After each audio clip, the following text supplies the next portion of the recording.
ಕೆಲವ್ರು ಹೇಳ್ತಾರೆ ನಮ್ಮ ಮೇಲೆ ಮಾಟ ಮಂತ್ರ ಆಗಿದೆಯಾ ಮೇಡಮ್ ಅಂತ. ಇಲ್ಲಿ ಒಂದು ಪ್ರಯೋಗ ಮಾಡಿ ನೋಡಿ. ಸೊ ಒಂದು ಬಟ್ಲಲ್ಲಿ ನೀರು ಇಟ್ಕೊಳ್ಳಿ. ಸೊ ಸಾಯಂಕಾಲಕ್ಕೆ ಮಾಡೋದು ಒಳ್ಳೆಯದು. 2 ಕಡ್ಡಿ ತೊಗೊಳ್ಳಿ. ಸೊ ಮ್ಯಾಚಸ್ ಅದೇನು ಹುರಿದಿರಬಾರ್ದು. ಸೊ ಮದ್ದಿರ್ತಕ್ಕಂಥದ್ದೇ 1-2 ಬೆಂಕಿ ಕಡ್ಡಿ ತೊಗೊಳ್ಳಿ. ಸೊ ಅವನ್ನ ಹಾಗೆ ಬಿಟ್ಬಿಡಿ, ಒಂದಾದ್ಮೇಲೆ ಒಂದು.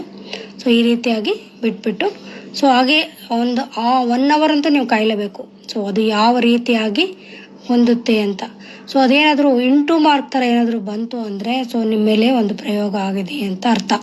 ಸೊ ಈ ಥರ ಜೊತೆಯಾಗಿ ಕೂಡ್ಕೊಳ್ತು ಅಂತಂದರೆ ಅದು ನಿಮ್ಮವರೇ ನಿಮಗೇನಾದರೂ ಒಂದು ಮಾಡಿಸಿರ್ತಾರೆ ಅಂತ ಅರ್ಥ ಅಂತ ಹೇಳ್ತಾರೆ. ಸೊ ಕೆಲವೊಂದು ಕಡೆ ಇದನ್ನು ಹೇಳ್ತಾರೆ, ಆದರೆ ಅಷ್ಟೊಂದು ಇದಾಗಿ ಕನ್ಫರ್ಮ್ ಆಗಿ ಹೇಳೋಕ್ಕಾಗಲ್ಲ.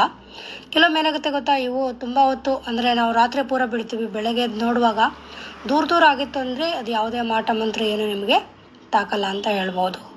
ಸೊ ಎರಡೂ ಒಂದ್ರ ಮೇಲೆ ಒಂದು ಕೂತ್ಕೊಂಡಿದ್ರೆ ಇಂಟು ಮಾರ್ಕ್ ಥರ ಆಗಿದ್ರೆ ಏನಾದರೂ ಪ್ರಯೋಗ ಆಗಿದೆ ಅಂತ ಅರ್ಥ.